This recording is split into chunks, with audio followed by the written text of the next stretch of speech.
What's going on, everyone? Jeremy here from The Quartering. Hope you're having an absolutely wonderful day. An interesting little soundbite came out of the Joe Rogan experience the other day, and it's actually extraordinarily frustrating as a creator, but it also reveals exactly what many of us have suspected about the double standards for creators depending on their size. Only this time, it's kind of coming from someone that I'd generally be defending. And of course, it's not Joe Rogan's fault that he's getting special treatment by YouTube. It's YouTube's fault. But, I report on this because it affects all creators, especially ones on the cusp, right? It's a little easier for me as a size creator I am because I get sponsorship offers.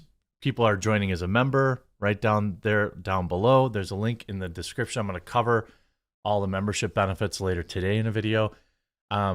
It's a little easier, but it's for the creators that are on like the, just on the cusp of being able to pay their bills. Having a single video getting demonetized, especially if you work really hard on it and it's like a single video release per week or something like that, it can be soul crushing. Well, in this particular soundbite, he reveals that he gets special treatment, and there's a rumor that he may be leaving Spotify. This and more after a super quick word from this video's sponsor, Sheath. Huge shout out to this video's sponsor. That's right, Sheath. These boxers are designed to keep your balls off your legs. Sheath has 3 individual compartments to keep everything down there separate and cool and comfortable. And hey, since they've been a long-time sponsor, I've heard from many of you who have tried out Sheath and really love it. They were invented by a U.S. Army soldier who came up with the idea for Sheath during his second tour in Iraq, where it was hot as heck and his boys needed to breathe. And on top of all sorts of awesome designs for Sheath, they've added all sorts of winter items, hoodies, gator necks, and all sorts of base layers. Head on over to the link in the description and pinned comment down below. Use my promo code to save and support the channel and keep everything nice, cool, and dry. Hey, I think it might be a weird thing to think about as a guy. I'm going to try some different undergarments, but I just made another switch myself, and it's like, man, why was I so uncomfortable for so long? So check them out. They've been a long time strong supporter of the channel. This from Callum posting, Joe Rogan reveals that after the Spotify deal, magically all of his YouTube videos were remonetized by YouTube. It's extremely frustrating, and it's just a 45-second clip. I'm going to share that now. When I tell you a story about when we got the Spotify deal, yeah, tell us. We were always getting demonetized. We got demonetized. YouTube paid us a lot of money, and I'm not an anti-YouTube person. We were getting demonetized like 25% of our videos. That's not even that many. There are many creators that are demonetized at a much higher rate, especially if we're particularly covering, health issues or things going on in breaking news, especially. Let's say you're talking about what's going on in Turkey or, with the poke here in this country and a wide variety. So, 25% is not that high, but anyway. But it's like, okay, I don't change. This is what I do, and most of the money that I was making was actually off of advertisers on iTunes, on Spotify. Right. So you were good. Right. That's what I'm saying. Like, I'm very fortunate. Like, I'm literally doing a membership drive right now. I'm very fortunate that I have an audience that will support me financially. I have ad reads that I can do, which I'm trying to do less of, which is why I'm doing memberships. But this affects everybody, and it's a disproportionate effect, especially to creators who are just trying to get off the ground. And also, I think that it's important to point out that it's my opinion, and the opinion of many other content creators, that once a video is hit with like that yellow mark of sadness, that's it. Your video's reach will no longer be what it could have been. So not only are you making no money from it, but you're also not reaching anybody. So there are a lot of videos that I put out. People say, why do you dance around the words? What do you say? Yeah, of course the money matters. But like I said, I survive mostly on people buying my delicious coffee brand coffee or my members or whatever.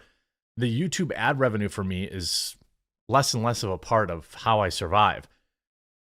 This is, concerning to me.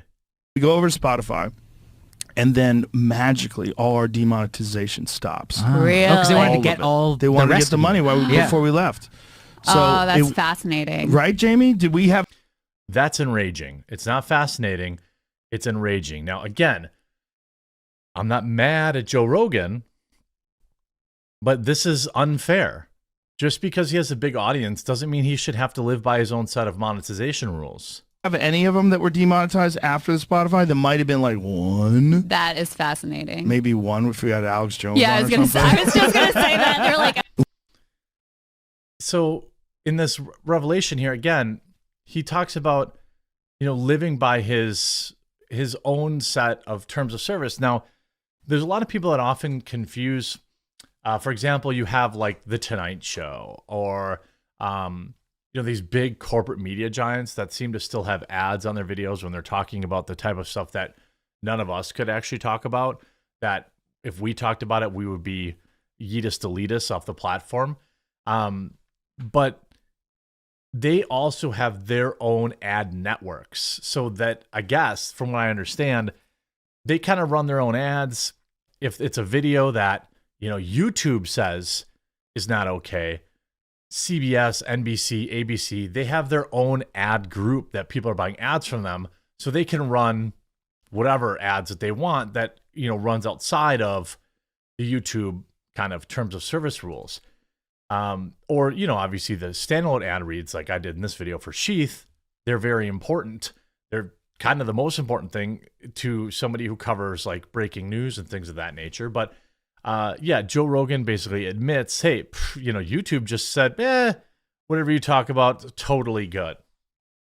Very frustrating as a creator. This on top, and again, not Joe's fault. I'm not sure he even understood what he was saying there. I mean, I think he did, but he probably didn't understand how that feels as a creator who I have like to have 200 different words for every single thing.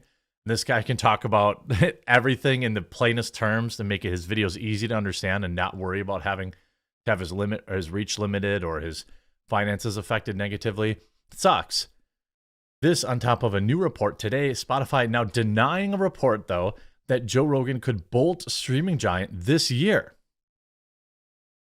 Spotify is denying a new report that Joe Rogan could leave the streaming giant this year after his contract expires. Rogan's future has become a topic of intense speculation, particularly in the light of his relationship with Spotify management has, quote, frayed, according to the news site. Well, if you remember when he first came over to Spotify, there was about 2-3 dozen episodes that Spotify said you can't bring over. Joe Rogan said you backed up the Brinks truck to me for $200 million. What? Free speech, what? And I don't even necessarily blame him for that. Secure your bag and then bring these people back on, or whatever the case may be.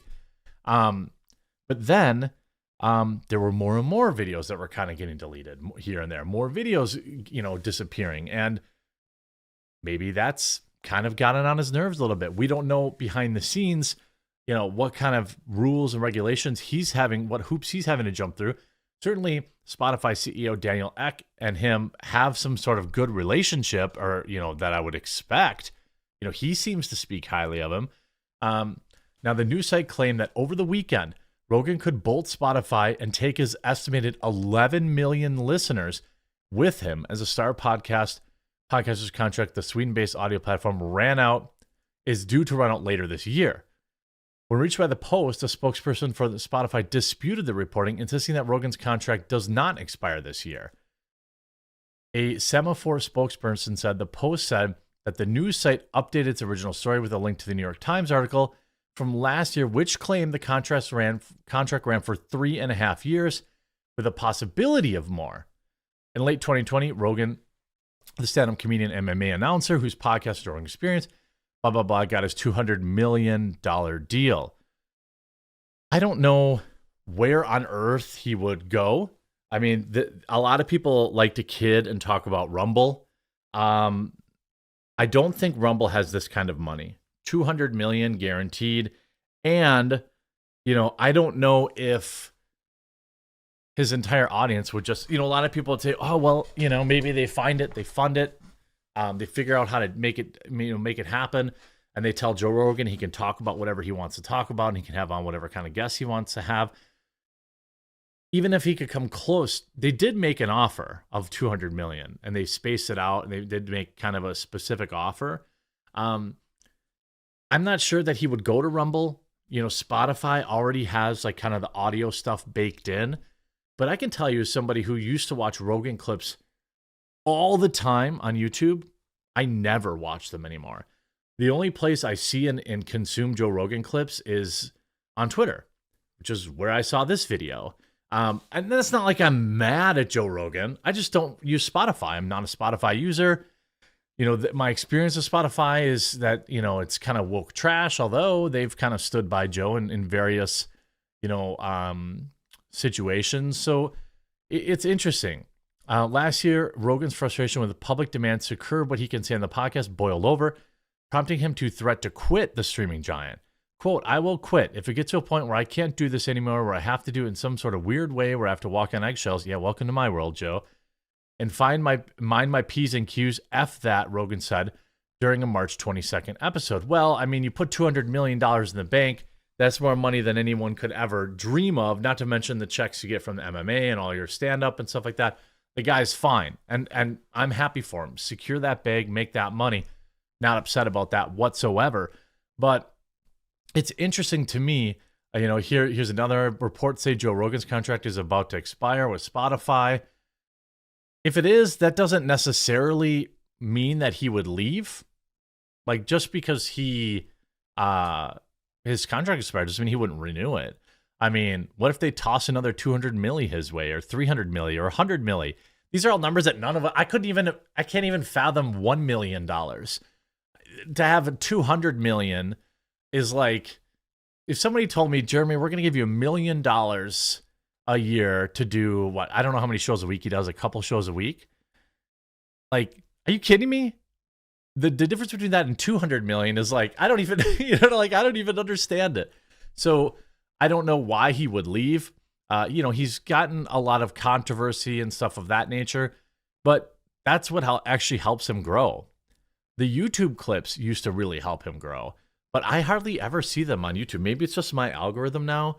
But it's possible. Could YouTube make a play?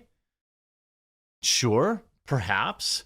But YouTube is not an audio platform. For example, I still use Podbean to publish the quartering daily show, which is like all my episodes combined the next morning. For community notes, we use Podbean to push it out to Apple, iTunes, Spotify, Pandora, wherever. YouTube is not really an audio platform, so he'd still be present on Spotify. It's just suddenly his videos would be available on YouTube again. And I assume that's a pretty big revenue driver for him. Obviously not the 200 million, but I bet you he makes 5 to 10 million a year in ad revenue off YouTube. Easy. So it's not nothing. It'll be interesting to see how this shakes out. I'm not exactly happy to hear that YouTube is making exceptions in this manner, but I suppose we all kind of knew it. Make sure you check out Sheath. And by the way, we're at 66 of today's 100-person goal of new members. I hope that you'll consider joining me on the channel. I'll cover later today a little bit more about the benefits I'm adding to that, and we'll talk to you again real soon.